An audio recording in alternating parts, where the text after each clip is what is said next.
Hello everyone, আসসালামু আলাইকুম। চলে আসলাম ষষ্ঠ শ্রেণীর দ্বিমাত্রিক বস্তুর গল্পর দ্বিতীয় সেশনে।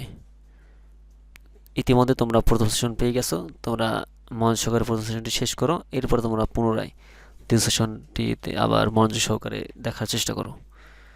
তো তাহলে ত্রিভুজ এ সি বি এর ক্ষেত্রফল equal to A B C এর ক্ষেত্রফল। তাহলে আমরা এ সি বি এর ক্ষেত্রফল কত পাই? 4800 বর্গ সেন্টিমিটার এবং ত্রিভুজ এ বি সি এর হলো 50 সিই বর্গ সেন্টিমিটার। এখন আমরা যেহেতু এখানে বের করতে চাচ্ছি সিই এর মান, আমরা এই জন্য সিই ইকুয়াল টু 4800 ভাগ 50। তাহলে আমরা এর মান কত পাই? 96 সেন্টিমিটার। এখন আমরা যদি এখানে যদি ভাগ করে দেখানোর চেষ্টা করি, আচ্ছা আমি এখান থেকে আচ্ছা এটাকে নিলাম, আমরা এখানে রাখবো 50 ভাগ 50।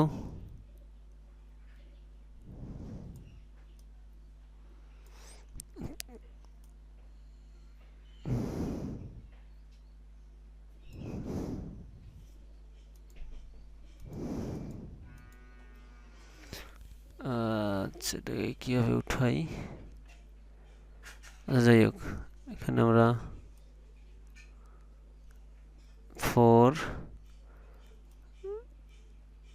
8 0 0 দেই, এবারে ভাগ চিহ্ন। এরপরে এখানে যেহেতু 48 আছে, 48 মধ্যে যায় না যেন 480 ধরতে পারি আমরা। 50 480 মধ্যে যাবে 9 বার। 5 নং 45, এখানে 9 দিলাম, এখানে 4 5 0, এখানে থেকে যায় 30, 3 0 আর উপরে 0 নেমে যাবে 0। এরপরে 50 300 মধ্যে যায় 6 বার, 6 5 6 50 300, এবারে 300 3 0 0 ইকুয়াল টু 0। তার মানে আমরা পেয়ে গেলাম 96। এরপরে উত্তর সি ইকুয়াল টু 96 সেন্টিমিটার। এরপরে চিত্রে এ বি সি ত্রিভুজের বিডি মধ্যমা এবং বিসি বাহুর দৈর্ঘ্য। বিসি বাহুর দৈর্ঘ্য এডি এর দ্বিগুণ।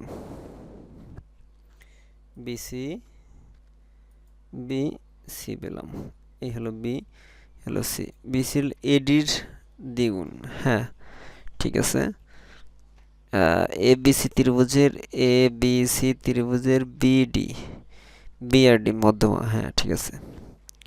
বিসি এরপরে আমরা ধরি আমাদের বের করতে হবে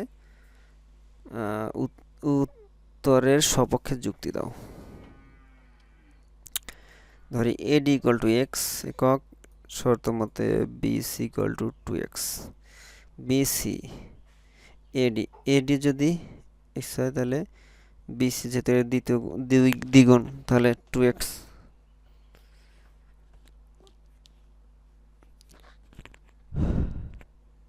আবার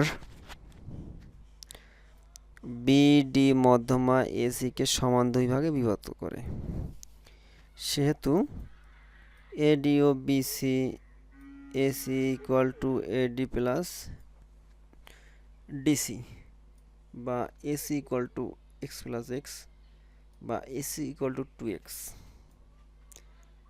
তাহলে BC equal to AC equal to 2x, অর্থাৎ ত্রিভুজটি সমদ্বিবাহু ত্রিভুজ।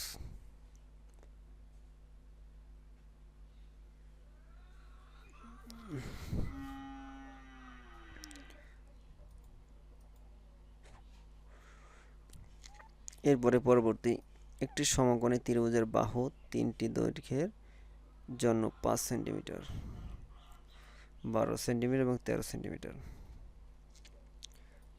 ক, আনুপাতিক চিত্র অঙ্কন করো। খ, সমকৌণিক বিন্দু থেকে বিপরীত বাহুর উপর অঙ্কিত লম্বের দৈর্ঘ্য নির্ণয় করো।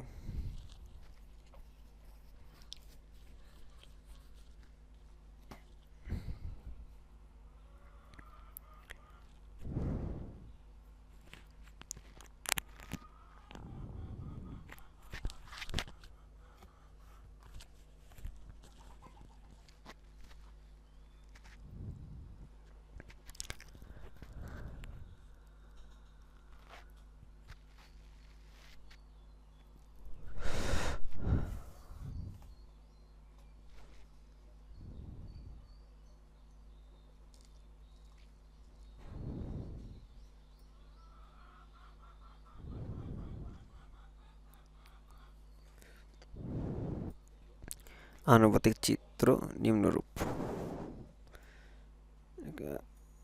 দেখানো অনুযায়ী একটি চিত্র নির্ণয় করা হলো। এবি, এটা হলো এবির মান, এটা হলো এসির মান, এটা হলো বিসির মান। তাহলে বিশেষ নির্বাচন, মনে করি এবিসি ত্রিভুজের AB equal to 12, BC equal to 5, AC equal to 13 centimetre. এর কোণ এবিসি সমান সমান এক সমকোণ। তাহলে বি বিন্দু হতে এসি এর উপর অঙ্কিত লম্বের দৈর্ঘ্য নির্ণয় করতে হবে। তাহলে হলো দৈর্ঘ্য নির্ণয় করতে হবে। অঙ্কন, বি বিন্দু হতে এসি এর উপর লম্ব পি আঁকি। পি এর দৈর্ঘ্য নির্ণয়।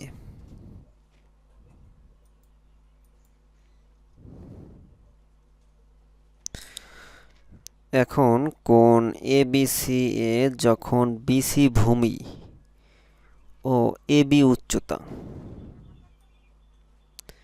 এই হলো ভূমি, এই হলো উচ্চতা, তখন এর ক্ষেত্রফল, এর মান কত পাবো আমরা? আচ্ছা, আমরা আগে ক্ষেত্রফল লিখি। ত্রিভুজের ক্ষেত্রফল সমান সমান হাফ ইন্টু ভূমি ইন্টু উচ্চতা।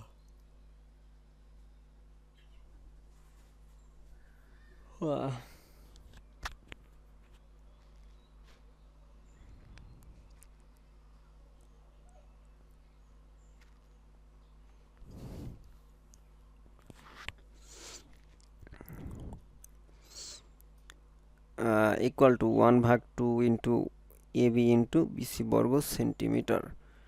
তাহলে হাফ পেলাম, এর মান পেলাম এটা, এর মান পেলাম এটা, বর্গ সেন্টিমিটার। আমরা এর কোণ করে পেলাম 30 বর্গ সেন্টিমিটার। এখন যদি আমরা একটু দেখি, 1 2 1 2 গুণ 5,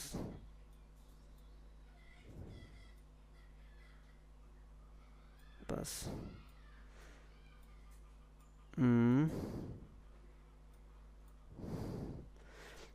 5 দুগুণে 10, 10-এর শূন্য হাতে আমরা থাকে 1, 5 অক্ষে 5, 5 আর 1 6, হলো 60। আমরা এটা আর এটা গুণ করলাম, যেহেতু এখানে 1/2, তার মানে এটা 2 দিয়ে ভাগ, যখন 2 দিয়ে ভাগ করা হয় তখন এটা হয়ে যায় 60-এর ভাগ অর্ধেক 30।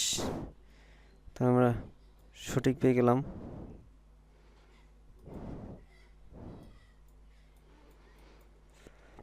আবার এসি ভূমি এবং পি হলো উচ্চতা, তখন এর ক্ষেত্রফল কত হবে?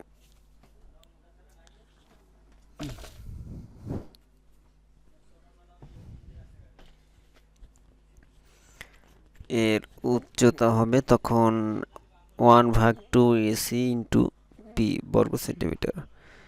তাহলে 1/2 ইন্টু 13 ইন্টু পিসি বর্গ মিটার, তাহলে 30 বর্গ centimetre equal to half into 13 into P বর্গ সেন্টিমিটারকে যখন ই করা হয় 13 পি পাওয়া যায়, ওগুলো পাওয়া যায় 60, 13p/60। হ্যাঁ, 30 দুগুণে 60 হয়ে যায় গুণ আকারে গিয়ে। এরপরে পি ইকুয়াল টু আমরা পাই 60/13।